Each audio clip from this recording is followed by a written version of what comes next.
자녀를 양육할 처음 시작은 바로 성경 구절임을 잊어서는 안 됩니다. 동의하십니까? 네, 동의하면 아멘이라고 하시는 거예요. 이 아멘이라는 뜻이 무슨 뜻이에요? 하나님의 말씀에 내가 그대로 동의한다는 뜻이에요. 억울해한다는 거예요. 네, 하나님의 말씀 그대로 동의한다는 뜻이에요. 그대로 이루어질 줄로 믿습니다. 그 말씀대로 저는 믿습니다. 이것이 아멘이거든요. 그래서 자녀를 처음 양육할 때 처음 시작은 바로 무엇이라고요?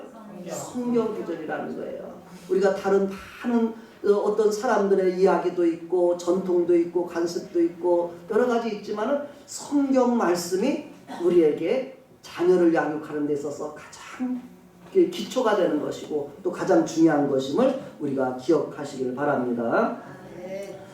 자녀들에게 올바른 가치관과 바른 성품을 가르칠 수 있는 최고의 수단은 바로 무엇이에요? 성경이기 때문입니다. 아멘. 네. 예. 그래서 이것은 자녀라고 했을 때 지금 우리 막 갓난 아이들로부터 시작해서 아마 대학생들에게도 똑같이 해당하는 말씀이에요. 저는 대학교 때 성경을 배우기 시작했거든요. 근데 대학교 때 이 성경을 가르치기 위해서 미국에 아주 큰 농장의 외동딸이라고 하는 분이에요. 사라벨이라고 하는 그 선교사님인데 외동딸인데 20대에 시집도 안 가고 한국에 선교사로 오신 거예요. 그리고 오셔가지고서 여러 가지 선교를 하지만 이분은 특별히 대학생들에게 성경을 가르치겠다 이런 마음을 가지고서 대학생들에 대한 선교단체를 시작을 했어요. 그것이 대학생 성경읽기 선교회 유니버시티 바이블 펠로십 이렇게 해서 그 단체거든요. 근데 우리나라에 있던 이제 또 그 목사님 중에서도 그런 뜻을 가지고서 참여를 하고 그렇게 아주 이제 이제 전주대학인가 거기서부터 해서 시작을 했어요. 근데 거기 캠퍼스에서 잔디밭에 앉아서 이제 나오는 학생들에게 성경을 가르치고 이렇게 하면서 모아지기 시작해가지고서 큰 선교단체로 오늘날 이렇게 성장해서 전 세계 그 선교단체 중에서 제가 있을 때 2000년 전까지만 해도 1000여 명이 넘는 사람들을 해외 선교사로 이렇게 자원해서 이렇게 파송한 큰 선교단체, 국내에서는 큰 영향력 있는 선교단체가 되었죠. 근데 이제 제가 거기서 이렇게 성경을 저도 이제 배우면서 일주일에 한 번씩 시간을 내서 배우는데 성경 말씀만이 우리의 인생의 진리를 가르쳐 줄 수 있는 거예요. 대학에서 공부를 한다고 할지라도 그 어떤 교과서도 어떤 책도 우리에게 참된 진리를 가르쳐 주는 책은 없어요. 다 뭐예요? 미흡해요. 부족해요. 여러 가지 이야기를 하지만 그것은 완전하지 못하고 흠이 있고 부족한 거예요. 그래서 저도 대학 그때 이 도서관이 마침 개방되어 있었어요. 지금들은 가면 다 사서들이 얘기인데 그때는 자유롭게 들어가서 모든 걸 다 둘러보고 책을 찾아보고 내가 원하는 대로 가서 빌려볼 수 있는데 그때 저는 이 세상이 어떻게 시작됐는가 그게 가장 궁금했었어요. 대학에 간 목적이 그런 부분 때문에 제가 대학을 가게 됐어요. 사실은 고등학교 졸업하고 실업계 졸업해서 취직을 해야 맞는데 그런 갈급함이 있었어요. 갈급함이 있어서 들어가게 됐고 거기서 막 도서관을 찾는데 이 세상이 어떻게 시작됐을까? 만물의 기원 이런 부분들이죠. 그런 부분들의 책을 막 있는데 다니면서 다 찾아서 꺼내서 빌려서 읽고 그렇게 했는데도 뭐냐면 거기서 결론은 뭐냐면 각 사람마다 견해가 다 다른 거예요. 각 사람마다 결론이 다 달라. 그러면 답을 찾을 수 있어요? 없어요? 결국은 뭐냐면 각자 내리는 게 자기 답이라는 거예요. 이 사람이 내리는 거 이 사람 답이 저 사람이 저 사람 이게 뭐냐 그러니까 어떻게 돼요? 진정한 답을 찾을 수가 없는 거예요. 이 사람 말 들으면 이렇게 말하고 저 사람 말 저렇게 말하는데 어디에다 내가 기준을 해야 될지를 알 수가 없는 거예요. 교수도 마찬가지고 책도 마찬가지고 다 그렇게 이야기해요. 그래서 그러던 중에 제가 이제 대학 생활을 1학년만 마치고서 더 이상 다닐 필요가 없겠구나. 내가 찾고자 하는 게 대학에 없구나 싶어서 제가 이제 그만두려고 했었어요. 그러던 중에 크리스마스 때 친구한테 전화가 따르르 와가지고서 선배님이 나 교회 오라는데 같이 가죠. 혼자 가기 처음에 멋쩍잖아요. 이렇게 해서 뭐 특별하게 그때는 이제 학기도 다 마치고 난 그런 상태니까 한번 그래 같이 가자. 그래서 이제 처음 참여한 것이 그 선교단체 크리스마스 예배에 제가 나가게 된 거예요. 나가서 이렇게 가만히 설교를 처음 들으면서 성경 말씀을 잘 이해하기는 쉽지 않죠. 그런데 그곳에 있는 사람들을 볼 때 뭔가 다른 거예요. 그곳에 있는 사람들에게는 뭔가 막 즐거움이 넘치고 뭔가 막 확신이 있고 이런 부분이 그들에게 보여지는 거예요. 그래서 제가 이제 그 후로 도대체 차이가 뭘까? 하나님 안에서 있는 사람들이 뭐가 차이가 있을까? 그래서 이제 그걸 알기 위해서는 뭐예요? 성경을 배워야 되잖아요. 그래서 제가 성경을 배우고 싶다. 그래서 이제 성경을 이제 배우고 이제 거기서 배우기 시작을 했죠. 그 성경을 배우다 보니까 처음에 창세기 1장부터 맨 앞부터 1장부터 펴서 읽고 거기에 대해서 같이 문제를 풀어가면서 배우는 거예요. 그러면은 다 이해는 안 되지만 그 중에 한두 구절은 내 마음에 꽂히는 거예요. 그 말씀을 내가 거역할 수 없이 내 마음이 그곳에 끌려가게 되는 거죠. 그러면서 한 장을 배우고 두 장을 배우고 이렇게 하는데 몇 장을 배우다 보니까 제 마음 가운데 하나님의 진리를 어렴풋이나마 알게 되는 거예요. 그래서 이 속에 내가 궁금했던 것이 여기에 있는 거예요. 답이. 제가 가장 궁금한 것이 어떻게 시작됐는가. 사람은 어떻게 시작됐고 이 동식물은 다 어떻게 시작됐고 이 우주는 어떻게 시작됐고 이런 부분들이 창세기 처음 성경 펴면 거기서부터 답이 벌써 나오기 시작해요. 어찌 보면 하나님이 우리 인생에 가장 근본적인 그런 질문을 가지고 있잖아요. 나는 누구인가? 나는 어디서 왔는가? 이런 질문은 어린아이부터 백발이든 하나까지 마음속에 있는 질문인 게 그 질문을 가지고 있어요. 다 있어요. 그러나 그 질문을 살아가면서 풀어보려고 해도 아무도 그 답을 줄 수 있는 사람이 없어요. 머리가 허옇게 신 인생을 살았어도 거기에 대한 답을 줄 수가 없는 거예요. 그런데 성경책을 펴면 여기에 답이 나오는 거예요. 그래서 저는 이것을 보면서 그때 초기에 이제 일본의 그 이제 또 그 한 사람 중에서도 그분도 그 인생의 어떤 그런 부분을 찾고 고민한 사람이 있더라. 그래서 구한록이라고 하는 아주 작은 소책자예요. 두꺼운 건 읽기 어렵죠. 작은 소책자인데 그 구한록에서 구할 구자 평안할 안자 뭐 기록할 구자 평안을 구했던 자기의 글을 기록한 것이 이제 구한록인데 그분이 이제 그 평안을 찾기 위해서 선생님과 그래서 가르치는 일도 해봤고 또 어떤 사람들의 자선 사업도 해보고 또 어떤 다른 것을 막 종교생활을 해보고 그런데도 여전히 마음의 평안을 구하지 못했다, 얻지 못했다는 거예요. 그런 중에 그가 성경책을 그분도 읽기 시작한 거예요. 성경을 읽는 가운데 성경 안에서 평안을 찾게 됐다는 거예요. 그런 고백을 하는 책이에요. 그래서 그분의 고백이나 제가 성경을 접했을 때 느낀 것이나 다르지 않은 거예요. 그래서 제가 더 그때부터 이제 성경을 더 열심히 찾는 거예요. 신앙생활 하되 그냥 아주 열심히 찾죠. 열심히 찾아서 그 해답을 찾으려고 이렇게 공부를 했어요. 그렇게 하면서 하나님의 동일한 그런 은혜들을 경험하게 됐죠. 우리가 하나님 앞에 나오게 되면 하나님 주시는 선물이 뭐예요? 뭘 주신다고요? 평안을 주시는 거예요. 우리가 막 이제 인생을 살아가면서 세상 살아가면서 밖에 아무리 막 좋은 것이 많이 있어도 거기에서 계속 머물다 보면 뭔가 만족이 없어. 아무리 좋은 환경도 며칠만 보면 별로라는 거예요. 그렇죠? 어떤 사람이 그런 이야기를 하더라고. 그 네덜란드에 간 선교사님이 그런 이야기를 해요. 다 가보면 쫙 초원이 펼쳐져서 막 몇 시간을 차를 타고 가도 그냥 계속 쫙 평원이고 초원이고 막 거기에 양떼들이 막 그냥 막 하얗게 막 있고 처음에는 막 너무너무 아름다운 그림이 있잖아요. 근데 몇 날 살고도 계속 그런 거만 있는 거예요. 그러니까 나중에 그게 이제는 막 질린 거. 산도 있고 물도 있고 그래야 좋잖아요. 그냥 평화만 쫙 그냥 펼쳐져 있고 그냥 그 양떼 짐승만 돌아다니고 그러면 처음에는 낭만이지만 오래 보면 그렇지가 않아요. 그래서 바로 어디가 평안해? 내 집에 들어와야 평안해요. 부모님 앞에 부모님이 있는 집에 와야 평안한 거예요. 아멘이십니까? 아멘. 그러면 우리 인생의 참된 부모가 누구예요? 하나님이잖아요. 하나님 아버지란 말이에요.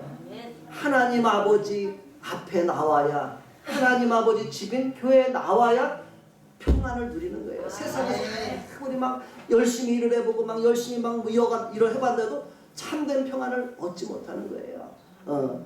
그래서 그런 부분들을 우리가 저뿐 아니라 많은 사람들이 고백하죠. 우리가 그 영어 잘하는 우리나라 선생님 중에 정철이라는 분이 있어요. 혜절이 어머니 아시죠? 정철. 혹시 정철 영어에 아주 유명했어요. 그분도 아주 영어를 통해서 막 영어 선생님을 아주 엄청 막 유명하고 돈도 잘 벌고 막 이렇게 했었어요. 그러던 중에 이제 아들이 커가지고서 영국에 1년 동안 유학을 갔다 왔는데 그 아들이 영국에 가니까 일요일날 친구들이 다 교회 가더라는 거예요. 그러니까 친구 따라서 교회를 1년간 다닌 거예요. 다니다 보니까 은연중에 자기도 모르게 벌써 하나님의 말씀이 참 좋다 이런 걸 느끼게 된 거예요. 그리고 이제 유학을 마치고 집에 와서 아버지는 그때까지 우리나라 보편적으로 아마 저 위에 어르신들의 나이는 그냥 자연적으로 불교적인 그런 그 가정 가운데 영향 가운데 있죠. 대부분이 다 그래요. 절에 보면. 그래서 아빠하고 얘기하니까 절에 다니셨고 그런 영향이 조금이라도 있으니까 그냥 기독교적인 반감이 좀 있단 말이죠. 그렇죠? 그래서 그냥 1년간 서로 막 이야기하고 논쟁하고 이렇게 했는데 이 아빠가 1년간 갔다 온 아들하고 논쟁하면서도 하나님이라는 그분의 이야기가 자기의 마음을 자기가 거기서 대항할 수가 없다는 걸 점점 느끼게 된 거예요. 1년간 대항하면서. 그래서 자기도 모르게 그거 알아보고 싶다는 마음이 자기도 드는 거예요.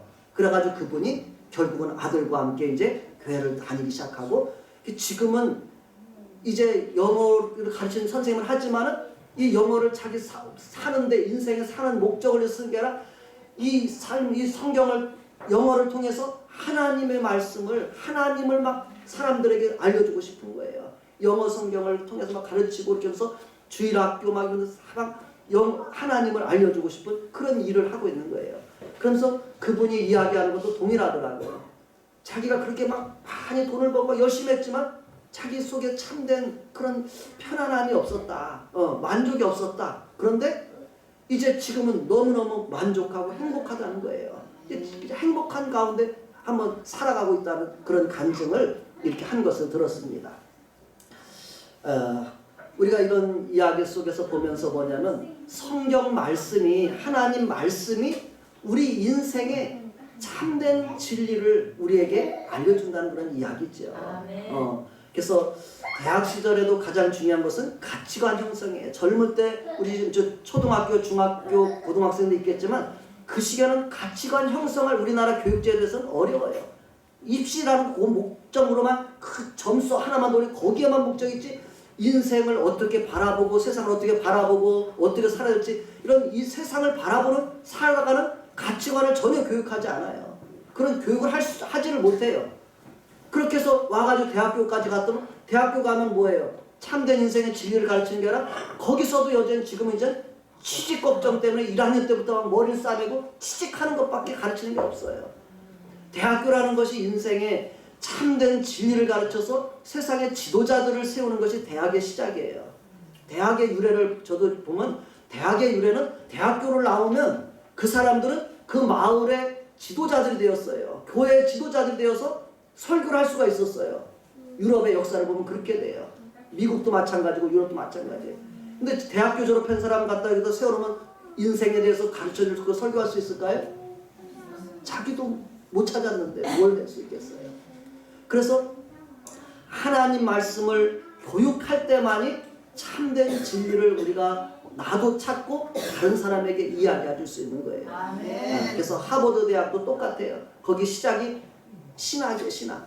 그래서 거기서 신학에서 그 시대의 영적인 지도자를 세우는 것이 목적으로 세워졌어요. 그런데 지금들은 많이 대학마다 다 이렇게 너무너무 세속화되어가는 그런 상황이라는 거죠. 그래서 지금 할 수 있는 건 뭐겠어요? 그나마 교회를 통해서 성경을 교육할 수 있는 것이에요. 그렇죠? 그래서 성경을 우리가 교회를 통해서 어린아이들에게 또 우리 대학생들에게 청소년들에게 가르치고 배울 때 이 사람들이 바른 진리를 만나고 하나님의 자녀로서 이 땅에서 행복하고 또 이 세상에 빛과 소금 되는 영향력 있는 삶을 살게 될 줄로 믿습니다. 그래서 오늘 자녀의 올바른 기독교적 가치관과 성품을 위한 성경 구절들을 성경수에서 좀 찾아서 함축적으로 이렇게 오늘 소개를 하려고 합니다.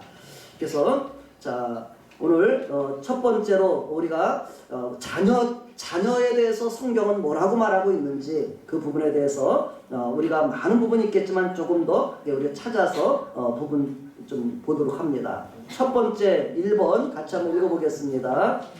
자, 우리 1번 자녀에 대해서 성경에서 말하는 부분입니다. 시작. 자녀들은 하나님께 받은 은혜로운 선물입니다. 아멘. 예. 우리가 부모와 자식 간에 있어서 좋은 관계성 속에서는 자식들이 부모와 좋은 관계 속에 살아요. 그러나 때로 자식들이 방황하고 막 힘들 때는 부모와 자식 간의 관계가 참 어렵고 그럴 때도 있어요. 그렇지만 우리가 본질적으로 부모와 자녀의 관계에 있어서 자식은 어떤 존재인가 하면 하나님이 은혜로 주신 선물이라고 이렇게 말씀하고 있다는 것입니다. 자, 첫 번째 성경 구절입니다. 창세기 33장 5절 첫 번째 에서가 거기 봅시다. 같이 읽어볼까요? 시작. 눈을 들어 여인들과 자식들을 보고 묻되 너와 함께한 이들은 누구냐? 야곱이 이르되 하나님이 주의 종에게 은혜로 주신 자식들이니이다. 아멘. 예. 우리에게 있는 자녀들은 누구라고요? 하나님이 은혜로 주신 자식들이다. 이렇게 이야기합니다. 그 다음에 성경 구절도 우리에게 소개합니다. 시편 127편 3절 말씀. 우리가 이게 좀 작죠. 우리가 한 장에다 모아놓으라고 제가 그 크기를 좀 조절해서 한 장에 다 몰아넣는데요. 자, 아마 좀 웬만하면 다 보일 거예요. 우리 어르신들. 같이 한번 시편 127편 3절 한번 같이 한번 읽겠습니다. 우리가 같이 한번 큰 소리로 한번 거기 우리 학생들 다 있나요? 우리 영현이 대섭이 다 있어요? 성경 이거 없는 거 아니에요? 혹시 있어요? 우리 대섭이 이거 있나? 여기 성경들이 다 실려 있습니다. 오늘은 이것을 우리가 집에서 자녀들하고 함께 보아도 좋을 것 같아요. 같이 한번 읽어보도록 하겠습니다. 있어요? 앉아 있습니다.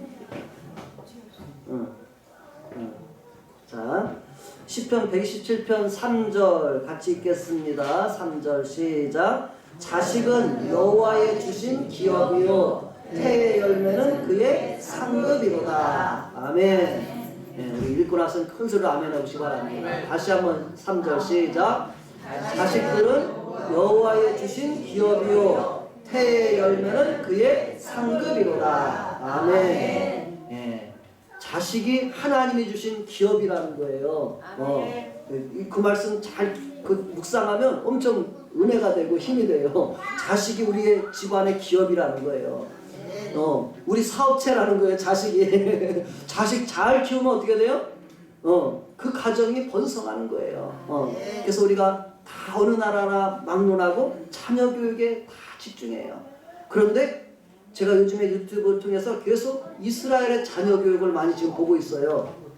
근데 거기 보니까 우리나라 부모들이 자녀들에 대해서 열심히 하는 것이 세계에서 아마 어떤 사람은 1위라고 말해요. 근데 아니에요. 미국에서 실질적으로 유태인들과 한국 학생들을 일으키는 그 무슨 존스 무슨 학교가 있어요. 근데 거기에 유태인들과 한국 사람이 많이 있고 다문화 많은 사람들이 이제 자녀들이 있는데 그 중에 가장 보니까 유대인들의 학습률이 가장 높더라고요. 유대인들의 부모들의 그 가정에 보니까 아기 때부터 벌써 아마 늘 그냥 부모가 그 성경을 그냥 쫙 일대일로 자녀 한 사람들에서 가서 아빠가 가르치고 또 저녁 때는 옆에서 또 책 읽어주고 또 엄마가 교육하고 그냥 아이들의 교육이 어찌 보면 그들의 삶에 있어서 가장 중요한 그런 비중을 차지하더라고요. 그것이 어떻게 보면 부모가 평생 자녀들을 하나님 앞에서 잘 키워내는 것, 이것이 그 부모의 역할처럼 제가 볼 때 이렇게 보여졌어요. 근데 그것이 잘못된 건가? 잘못된 건 아닌 것 같아요. 자녀를 잘 키우는 것이 부모에 있어서 어떤 것보다 중요한 것이라고 이렇게 생각이 들어요. 왜 그럴까요? 자녀를 하나님 앞에서 잘 키워놓으면 그 삶이 하나님 앞에서 아주 복된 인생을 살아가게 돼요. 그리고 부모에게 근심이 없어요. 평안을 주고 기쁨을 줘요. 그 자녀들이. 그러나 우리가 자녀들의 교육을, 자녀들을 하나님 앞에서 세우는 걸 소홀히 하면 어떻게 될까요? 부모에게 근심을 끼치게 돼요. 또 그 자녀의 인생도 우리가 그 결과를 알 수가 없어요. 그래서 우리가 자녀를 하나님 앞에서 잘 키워내는 것이 얼마나 중요한 것인가 그런 생각을 제가 이런저런 것을 보면서 해봤습니다. 그래서 자식이 하나님이신 내 기업이다. 내 기업인데 지금 이 기업이 있는데 뭐 다른 기업 자꾸 생각해야 되겠어요? 기업 너무 많이 늘리려면 머리 아파요. 너무 많이 늘리지 마시고 내 주신 기업을 잘 가꿔야죠. 우리 주신 기업을 잘 알차게 가꿔야지. 이 기업은 소홀히하고 다른 거 자꾸 갖다 뭐 하려고 하지 말고 이 주신 기업들을 잘 갖고 가시길 바랍니다. 지혜로운 사람이고 아마 그것이 우리에게 더 중요한 일이라 생각이 듭니다. 자, 시편 139편 13, 14절 한번 읽어보십시다. 시작. 주께서 내 장부를 지으시며 나의 모태에서 나를 조직하셨나이다. 내가 주께 감사하오면 나를 지으심이 신묘막측하심이라. 주의 행사가 기이함을 내 영혼이 잘 아나이다. 아멘. 우리의 인생이 얼마나 신묘막측하냐 이 말이에요. 그렇죠? 우리 인생이 얼마나 신묘. 그래서 내 영혼이 잘 안다. 그것을 내 영혼이 안다는 거예요. 그래서 하나님의 그 지으심이 우리의 인생이 얼마나 신묘막측하신지 하나님이 우리를 지으신 줄로 믿습니다. 우리 영혼이 그 하나님을 잘 아시기 바랍니다. 그래서 우리 자녀들은 바로 하나님이 지으셨고 하나님의 은혜로 주신 것이고 하나님이 우리에게 주신 기업이다. 이 사실을 우리가 첫 번째 단락에서 우리가 배웠습니다. 두 번째로 한번 또 자녀들에서 성경에서 이야기하는 부분을 배우려고 합니다. 2번 같이 읽겠습니다. 시작. 자녀들이 어린 시절부터 성경의 소중함을 깨달으며 성장하기 바랍니다. 아멘. 자, 첫 번째 디모데후서 3장 14절 오늘 우리가 읽은 성경 구절이 있는데요. 같이 읽어봅시다. 시작. 그러나 너는 배우고 확신한 일에 거하라. 너는 내가 누구에게서 배운 것을 알며 또 어려서부터 성경을 알았나니 성경은 능히 너로 하여금 그리스도 예수 안에 있는 믿음으로 말미암아 구원에 이르는 지혜가 있게 하느니라. 아멘. 아까 우리 이 디모데서 3장 지금 14절 15절인데 아까 13절에 보니까 마지막 세대는 사람들은 속이기도 하고 속기도 하고 악하여지고 이렇게 된다고 됐어요. 그러나 너는 배우고 확신한 일에 거하라. 그리고 성경을 우리가 통해서 구원에 이르는 지혜가 있게 하는 성경을 우리가 잘 거서 알아가라 이렇게 말씀하고 있습니다. 우리 영연이 성경을 잘 알아가시기 바랍니다. 우리 대섭이도. 그래서 성경에 뭐가 있어요? 구원에 이르는 지혜가 있다는 거예요. 이 세상에 아까 말한 것처럼 어떤 학문도 어떤 사람도 우리를 구원에 이르는 지혜를 줄 수가 없어요. 일평생 방황하고 찾고 배워도 우리에게 구원의 진리로 인도하지 못해요. 그러나 이 성경 말씀, 하나님 말씀, 예수 그리스도의 말씀은 우리를 구원에 이르도록 예수님을 통해서 구원에 이르도록 인도해 줄 줄로 믿습니다. 자, 잠언 22장 6절입니다. 다음 성경 구절. 잠언 22장 6절. 아주 중요한 오늘 아마 중요한 핵심 구절이 될 수도 있을 것 같아요. 한번 이 말씀 잘 읽어보기 바랍니다. 우리 잠언 22장 6절. 자, 22장 6절 앞에 거. 자, 한번 읽어볼까요? 마땅히 시작. 마땅히 행할 길을 아이에게 가르치라. 그리하면 늙어도 그것을 떠나지 아니하리라. 아멘. 우리가 어린아이들에게 이 마땅히 행할 길을 하나님의 말씀으로 양육한다면 늙어도 그것을 떠나지 않는다는 거예요. 아멘. 얼마나 중요해요. 그렇죠? 우리 아이들에게 우리 특별히 주일학교 또 학생들 또 청년들 하나님 앞에서 우리 작년도 마찬가지죠. 내가 어린아이라 생각하고서 열심히 배우면 내 평생에 하나님의 말씀 안에서 우리가 인도함을 받게 될 줄로 믿습니다. 자, 우리 어린아이들만 우리가 이제 세상적인 부분에서 하나님 안에서 우리가 다 어린아이인데 세상적으로 어린아이는 만 18세 이하로 이렇게 돼 있던 것 같아요. 자, 우리 한번 같이 자기 해당한다고 생각하면 좀 더 소망을 가지고 크게 한번 읽어보겠습니다.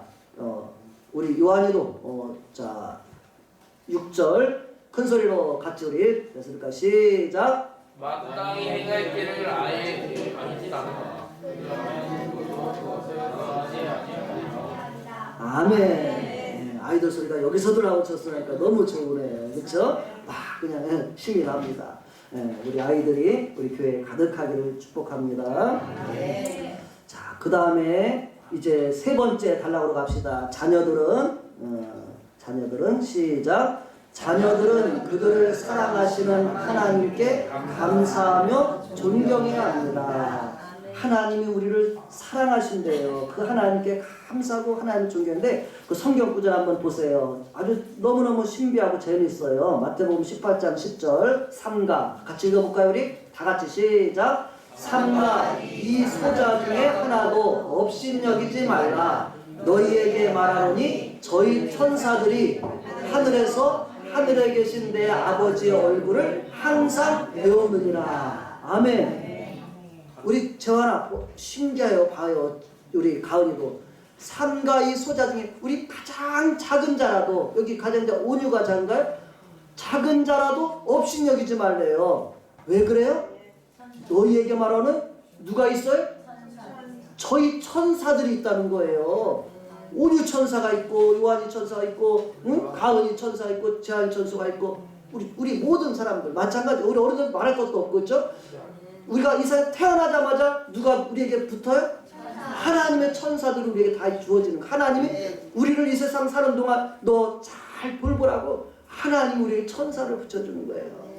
그래서 이 땅에서도 돌봐주고 하늘나라에 가서도 우리의 천사들이 있어요. 우리를 위해서 심부름을 해요. 천사들이. 지금은 천사들이 조금 넌 아직 나보다 못해 이렇게 천사들이 좀 우리를 약간은 좀 낮춰볼지 모르지만 우리가 예수님 오실 그때는 어이구 주인님하고 천사가 바짝 엎드려서 이제 그때는 더 하늘에서 더 잘 섬길 거예요. 이 땅에서 우리가 조금 현찮기 때문에 조금 무시할지 몰라. 에휴 하나님의 아들이라고 이렇게 조금 현찮아보여 나만 못해 이렇게 해서 천사가 무시할지 모르지만 우리가 딱 예수님의 구속을 받고 변한 천국에 가면 그때는 천사는 우리의 부리는 영이 돼요. 우리를 수종들은 그런 영이라고 히브리서 1장 끝구절에 그렇게 되어 있어요. 얼마나 신기해요. 그렇죠? 하나님이 우리가 태어났던 천사를 통해서 우리를 이 삶 동안 산 날 동안 그만큼 우리를 보좌도 보았다는 거 얼마나 우리 인생이 위대하냐 이 말이에요. 하나님께 감사해요 안 감사해요? 감사해요. 천사로 태어난 게 좋아요? 사람으로 태어난 게 좋아요? 하나님의 형상대로 받은 사람이 가장 위대한 존재예요. 하나님이 세상 만물, 이 세상 우주와 땅에 있는 만물 지은 다음에 마지막에 우리 사람을 지었어요. 그리고 사람으로 하나님의 지은 모든 것을 대신하게 하는 그런 청지기로 대리자로 우리를 세워졌다는 걸 아셔야 돼요. 그래서 사도 바울이 제가 전에 몽골 갔을 때 그 성경 구절 때 설교를 부탁해서 했는데 고린도서 보니까 우리가 그리스도의 대신이다, 그리스도의 사신이다 이렇게 돼 있어요. 또 영어속으로는 엠베스더라고 말해요. 대사, 엠베스더라고 하나요? 그리스도 우리가 대사라는 거예요. 그러면 자신이 있어 없어요? 이뻐요. 그래서 자신감 있게 가서 그리스도 대사라고 했는데 하나님이 우리를 예수님을 믿는 우리를 그리스도의 사신이요 그리스도의 대사라는 거예요. 이 세상 사람이 나보다 똑똑하고 훌륭해 보인다 할지라도 그들이 다 우리에게 판단받을 사람들이라는 거예요. 그 사람이 나를 판단하지만 사실은 그 사람이 우리의 판단을 받을 사람들이에요. 그만큼 그리스도인들이 하나님 앞에서 얼마나 존귀한 인생인가를 우리가 알아야 될 줄 믿습니다. 그래서 이 작은 자 하나도 업신여기지 말고 그러니까 사람들 무시하는 거 아주 못된 버릇이고 아주 위험한 일이에요. 그렇죠? 사람들 무시하지 않기 바랍니다. 아무리 별 볼일 없고 작아 보여도 그 작은 자라도 업신여기지 말라. 그들의 천사들이 옆에서 다 하나님 아버지 앞에서 얘기하고 온다는 하나님과 얘기한다는 거. 아버지, 하나님 아버지, 오늘 제가 보자고 있는 그 사람을 저 옆에 있는 사람이 뭐라고 욕했어요. 그러면 어떻게 되겠어요? 그러면 우리에게 좋은 것이 없을 거예요. 그래서 우리가 사람들 없이 여기지 말고 다 저분도 하나님께 귀중한 사람이다. 이렇게 우리 대하실 수 있게 바랍니다. 옆에서 천사들이 다 보고 있어요. 자, 옆에 있는 분에게 당신의 천사가 당신을 지키시고 보호하고 있습니다. 아멘. 실질적으로 우리가 천사가 눈에 잘 안 보이는데 천사가 막 바쁘게 활동할 때가 있어요. 이제 저희 누님들 같은 경우 분명히 봤을 때 죽어야 마땅한데 그냥 살아서 다 나왔어요, 차에서. 그런데 이제 또 119 때 실질적으로 많이 있었어요. 천사들이 막 바쁘게 활동했어요. 위에서부터 점점 무너져 내려오잖아요. 근데 그곳에서 어떻게 갈 길도 막 정져야 되고 막 그렇게 했어요. 누군가 자기 손을 잡더라는 거예요. 그러면서 막 끌고 막 내려와가서 막 밖으로 막 탈출해서 딱 나와서 뒤돌아보니까 그건 무너져 내리는데 자기 손 잡은 사람은 없더라는 거예요. 아무도 없는 거예요. 누가 잡아줬겠어요? 그래서 그때 많은 사람들이 그 이야기를 많이 썼어요.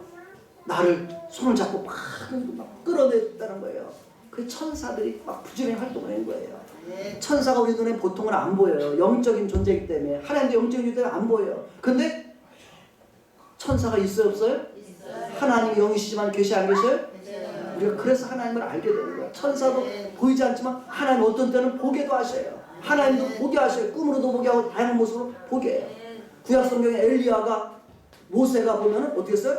하나님이 지나가시는 걸 봤거든요. 뒷모습만 보거든요. 정면 안 보여주시고 뒷모습을 바라보게 하고 이런 게 있어요.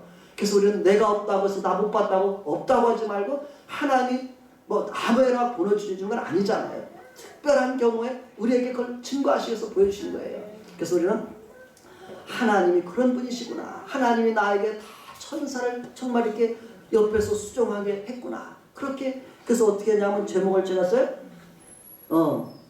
그들을 사랑하신 하나님께 감사하며 존경해야 합니다. 우리는 하나님께 감사하고 하나님을 존경하는 사람 되기를 바랍니다. 자, 우리 요한복음 1장 12절 말씀 같이 읽겠습니다. 1장 12절. 네, 이 말씀도 우리가 하나님의 자녀로서 나를 확증하는 그런 성경 구절이에요. 자, 우리 같이 한번 큰 소리로 우리 자녀들도 시작.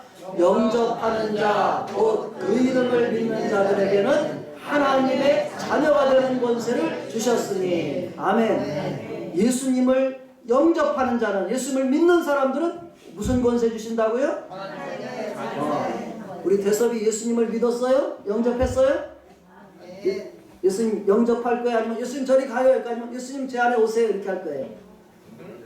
응? 그럼 오늘 영접하세요? 따라요. 예수님, 오늘 제가 예수님을 영접합니다. 아멘. 그러면 누가 된 거예요? 자, 우리 대섭이를 향해서 한번 축복합시다. 대섭이 오늘 하나님의 자녀가 되었습니다. 하나님의 약속이에요. 알았죠? 내가 이제 하나님의 자녀라는 그런 확신을 우리가 예수님을 오늘 영접하신 분들은, 내가 믿고 있는 분들은 내가 하나님의 자녀야, 이런 확신을 가지시기 바랍니다. 자, 우리 네 번째로 갑니다. 자녀들이 시작. 자녀들이 하나님께 순종하며 따라갈 때 평화가 임합니다. 네, 하나님께 순종하며 따라가면 평화가 임한대. 자, 우리 성경 구절. 자, 이사야 54장 13절인데 내 모든 같이 보이는 대로 한번 읽읍시다. 시작. 내 모든 자녀는 여호와의 교훈을 받을 것이니 네 자녀에게는 큰 평안이 있을 것이며. 아멘. 네, 우리가 하나님의 교훈을 받을 때 우리에게 큰 평안이 있다는 거예요. 아멘. 아까 그 우찌무라 간종가 그럴 거예요. 그 사람이 내촌감상이라고 이렇게 부르기도 하고, 그분이 구한목에서 그렇게 고백한 거예요. 하나님의 말씀을 보니까 내 안에 거기서 평안이 임했다. 내가 평안을 찾았다. 그런 고백이에요. 또 예수님께서도 제자들에게 뭐라 했어요? 내가 너희에게 평안을 주노니 말씀하고 있어요. 샬롬 그렇게 한 거죠. 부활에서도 마찬가지고 우리 여러분들에게 오늘도 주님의 평안이 있기를 축복합니다. 아멘. 아멘. 예, 그래서 큰 평안이 있다 이렇게 말씀했고, 자, 이사야 49장 15절을 읽어도 우리가 하나님 앞에서 평안을 우리가 맛보실 겁니다. 우리 이사야 49장 15절 말씀 읽어보겠습니다. 시작. 여인이 어찌 그 젖 먹는 자식을 잊겠으며 자기 태에서 난 아들을 긍휼히 여기지 않겠느냐. 그들은 혹시 잊을지라도 나는 너를 잊지 아니할 것이라. 여기서 나는 누구예요? 하나님은 우리를 잊지 않는다는 거예요. 엄마 아빠가 우리를 잊어요? 깜빡 너무 재밌어서 잊어버릴지 몰라요. 엄마 아빠가 야 막 잠깐 구경 갔다가 잊어버릴지 몰라요. 깜빡. 그러나 하나님은 그 시간에도 잊지 않고 나를 여전히 기억하시는 분이에요. 자녀들이 이제는 부모를 통해서 누구를 더 의지하는 사람이 돼야 돼? 하나님을 믿고 하나님을 알아가고 의지하는 사람이 될 때 큰 평안 가운데 살아갈 수 있는 거예요. 엄마 아빠 보인다고 엄마 어디 갔어 아빠 어디 갔어 이렇게 온유요한 이렇게 하지 않고 하나님 아버지가 계시지 하나님 아버지가 큰 평안 가운데 우리가 다 그렇게 사시기 바랍니다. 자, 그 다음에 구절이 뭐예요? 자, 잠언 28장부터 거기 안에 있는 성경 구절 요셉이가 다 찾기는 어려우니까 여기 그대로 이거 보고서 읽겠습니다. 그걸 기다리면 시간이 2배로 늘어가서 자, 우리 여기 성경 있죠? 자, 잠언 28장 7절 29장 15절 29장 17절 세 구절 읽습니다. 시작. 율법을 지키는 자는 지혜로운 아들이요 탐식자를 사귀는 자는 아비를 욕되게 하는 자니라. 다음 채찍과 시작. 채찍과 꾸지람이 지혜를 주거늘 의무로 행하게 버려둔 자식은 어미를 욕되게 하느니라. 네 자식을 징계하라. 그리하면 그가 너를 평안하게 하겠고 또 내 마음에 기쁨을 주리라. 아멘. 부모는 자녀들이 하나님의 말씀을 잘 배우고 지키게 하는 그 일이 하면 부모가 잘하는 거예요. 그러면 어떻게 돼요? 우리가 이렇게 되면 우리 마음에 평안을 주고 기쁨을 준대. 근데 그렇지 않고 자식이 마음대로 하게 내버려두면 어떻게 하냐면 욕되게 부모를 욕되게 만들고 또 그렇게 한다고 이야기하고 있잖아요. 우리가 자녀를 임으로 엄마 아빠 내 마음대로 할 거야 자꾸 이렇게 해서 내 마음대로 하게 내버려두면 안 되는 거예요. 우린 가르치려면 이렇게 해야 돼 이렇게 가르쳐줘야 돼요. 그냥 자식을 인격적으로 키운다고 어린애부터 자식들이 하자는 대로 따라가는 부모들이 많아요. 가끔 우리나라 교육에도 있어요. 그건 잘못된 교육이에요. 자식은 부모가 자식을 교육할 책임이 있지 자식을 존중한다고 해서 자식이 하자는 대로 하는 건 그건 옳은 게 아니에요. 성경에 보면 분명하게 우리가 하나님의 말씀을 부모는 가르칠 의무가 있겠어요. 그리고 또 그들이 잘못했을 때는 꾸지람을 해서 그들에게 해야 돼요. 그랬을 때 그에게 평안이 있고 또 기쁨이 있는 그런 가정으로 하나님 앞에 세워질 줄로 믿습니다. 자, 우리 5번째 읽습니다. 시작. 아이들은 다른 이들에게 삶의 아름다운 본보기가 될 수 있습니다. 이것도 큰 희망인 것 같아요. 비록 어려도 하나님을 믿는 사람들은 이 세상 가운데서 다른 사람들에게 본보기가 된다는 거예요. 얼마나 귀해요. 그렇죠? 제가 대학교 갔을 때 그때 잘 신앙이 없을 때 제 친구 중에 내가 4명 한 명이 또 추가해서 친구가 잘해서 5명이 좀 그룹으로 친구를 이렇게 1학년 때 좀 다녔어요.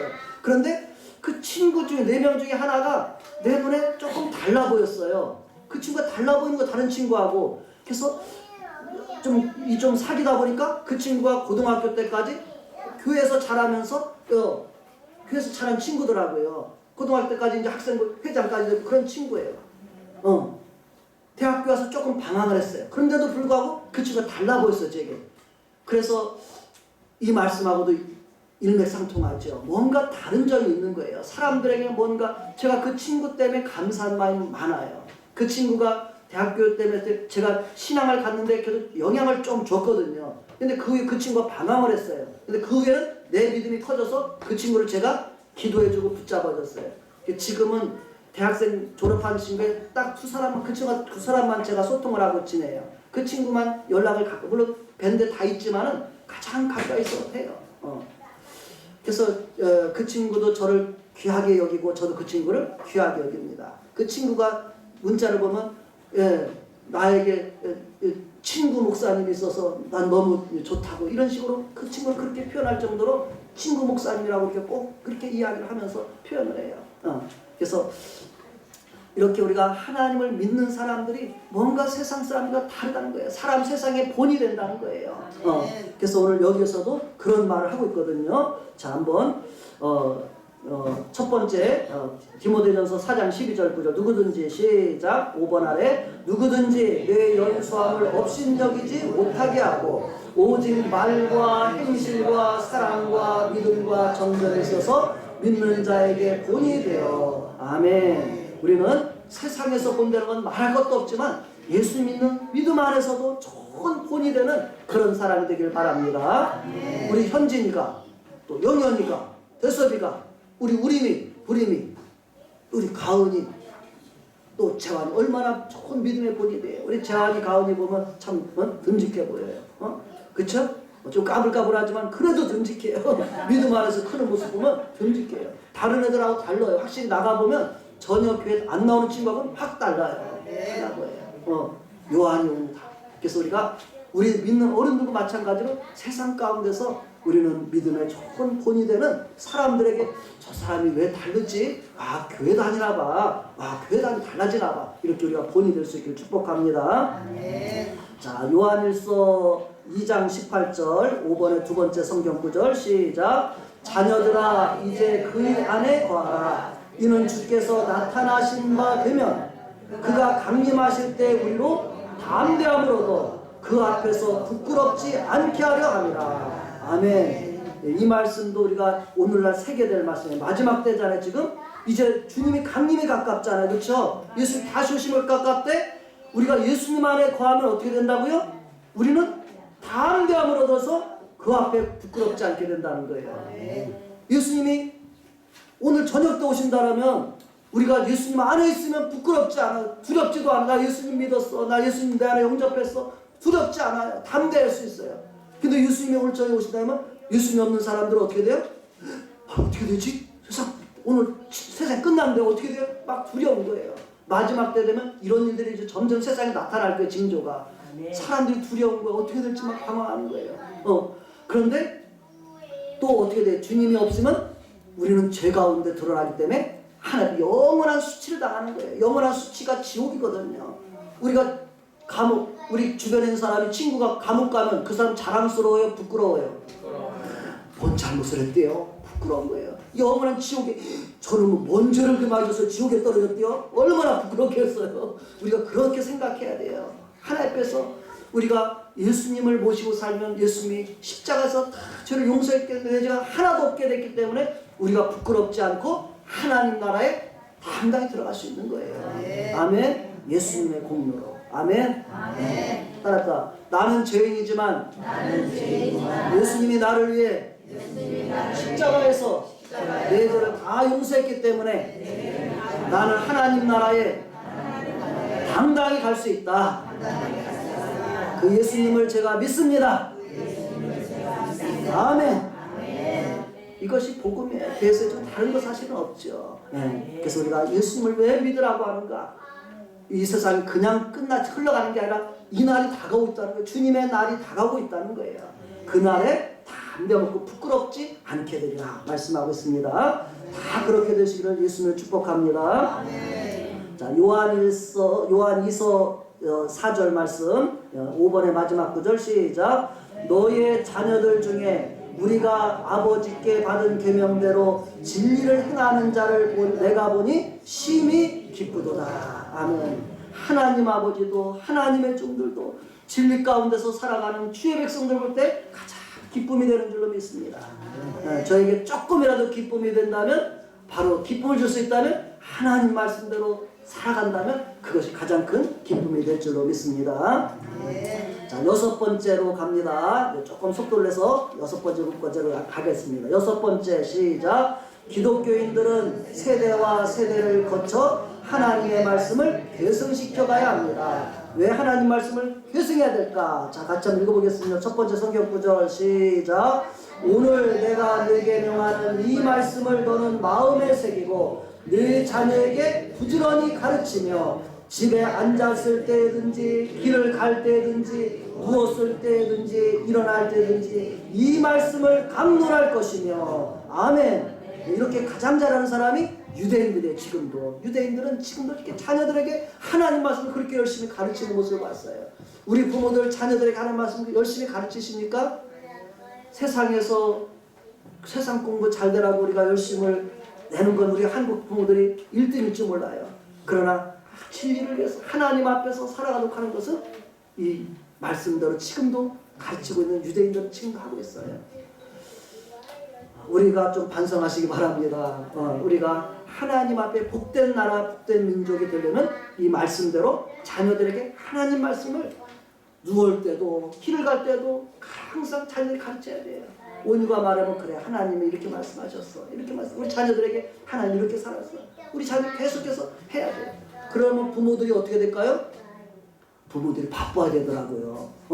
부모들이 성경도 안 읽고서 자녀가 부르면 글쎄 꿀먹은 머리밖에 안 돼요. 부모 역할을 제대로 못하는 거예요. 하나님 앞에서 세워졌는데 제대로 못하는 거예요. 부모들이 성경을 자꾸 읽다 보면 자녀들이 성경에 그렇게 써있대. 이렇게 해야지. 이렇게 하라고 했어. 자꾸 성경을 읽고 하나님께 또 기도하면서 그래야 자녀들에게 우리에게 좋은 부모가 될 줄로 믿습니다. 네. 오늘부터 부지런히 성경 안 보는 사람들 있으면은 옆에서 부지런히 봐야지 좋은 부모네. 이렇게 서로 건면하기 바랍니다. 자, 다음 구절 신명기 31장 13절 시작. 또 너희가 요단을 건너가서 차지할 땅에 거주할 동안에 이 말씀을 알지 못하는 그들의 자녀에게 듣고 네 하나님 야훼 경외하기를 배우게 할지니라. 아멘. 신명기 마지막 이 지금 읽은 말씀은 이제 이스라엘 백성들이 애굽에서 나와서 광야를 지나 40년 후에 이제 가나안 땅에 들어갈 때 그 자녀들에게 이 하나님 경외하는 걸 배우게 하라고 이렇게 말씀하는 거예요. 왜냐하면 이 자녀들은 광야에서 태어났기 때문에 하나님의 가시를 못 본 사람들이에요. 그 홍해가 갈라지는 그 놀라운 길도 못 본 자녀들이에요. 그렇지만 그 자녀들 이런 것을 계속해서 가르쳐서 그들이 하나님을 경외하기를 배우게 하라 이렇게 말합니다. 그래서 하나님을 우리가 여호와 하나님께도 또 야훼 하나님 이렇게 부르죠. 우리가 대부분 성경에 여호와 이렇게 하는데 우리 조용기 목사는 끝까지 야훼 하나님께서 이렇게 합니다 지금. 그래서 우리가 뭐 영어기 때문에 여호와 야훼 다 같은 발음이에요. 그래서 우리가 야훼 하나님 여호와 하나님을 어떻게 하라고요? 경외하기를 배우게 할지어다. 내 자녀들이 야훼 하나님을 여호와 하나님을 경외하며 살기를 축복합니다. 우리 부모들은 그렇게 할 뭐요? 우리는 말씀을 위탁받은 사람들이에요. 자, 신명기 23장 13, 14절 그건 안 읽어도 좋은데 한번 읽어봅시다. 시작. 아이를 훈계하지 않지 말라. 채찍으로 그를 때릴지라도 죽지 아니하리라. 그를 채찍으로 때리면 그 영혼을 음부가 지옥이에요. 지옥에서 구원한다. 자녀가 잘못되면 혼내는 게 맞는 거예요. 만일 훈계하지 않으면 어떻게 돼요? 지옥에 갈 수 있는 거예요. 내 자녀 그렇게 사랑한다고 하지만 내 자녀 음부에서 건져내지 못하면 아무 소용없어요. 내 자녀들 어떻게든지 하나님 경외해서 하나님 말씀대로 훈계 따라가서 그 영혼이 구원받고 하나님 나라 영원한 기업을 받게 하는 것이 우리의 역할인 줄로 믿습니다. 마지막 7번 아이들은 시작. 아이들은 부모의 가르침을 존중해야 합니다. 첫 번째 성경 구절 내 아들아 시작. 내 아들아 내 아비의 훈계를 들으며 네 어미의 법을 떠나지 말라. 이는 네 머리에 아름다운 가니요 네 목에 금사슬이라. 예, 아버지 어머니는 자녀들을 잘 훈계할 수 있기를 하나님 말씀으로 그렇죠? 자, 잠언 13장 1절부터 그 아래 있는 것 다 있습니다. 자, 한 5구절. 자, 우리 옆에 그냥 앞에 보고서 읽어요. 자, 찾기 힘드니까 같이 시작. 지혜로운 아들은 아비의 훈계를 들으나 거만한 자는 꾸지람을 즐겨 듣지 아니합니다. 매를 아끼는 자는 그 자식을 미워함이라. 자식을 사랑하는 자는 근실이 징계합니다. 아비들아 너희 자녀를 노엽게 하지 말고 오직 주의 교양과 훈계로 양육하라. 자녀들아 모든 일에 부모에게 순종하라. 이는 주 안에서 기쁘게 하는 것이니라. 내가 내 자녀들이 진리 안에서 행한다함을 듣는 것보다 더 기쁜 일이 없도다. 아멘.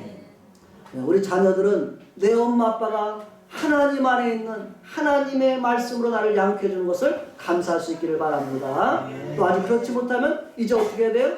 내가 내 부모님들에게 우리는 자녀가 또 부모에게 또 스승 역할을 아까 그 정철 영어 선생님도 자녀가 아빠를 인도한 거예요. 저희 가정도 마찬가지예요. 자녀가 먼저 듣고 부모를 인도하는 데도 많아요. 우리가 부모님들이 안 나오셨다면 내 자녀들이 내가 부모에게는 성경을 인도하는 스승으로 하나님 나를 세웠다 생각하고 서로 가정들을 하나님의 진리 가운데 하나님 경외하는 가정으로 세워가서 영원히 우리가 복을 받는 가정들 또 하나님의 나라에 다 입성하는 그런 가정들 되기를 축복합니다.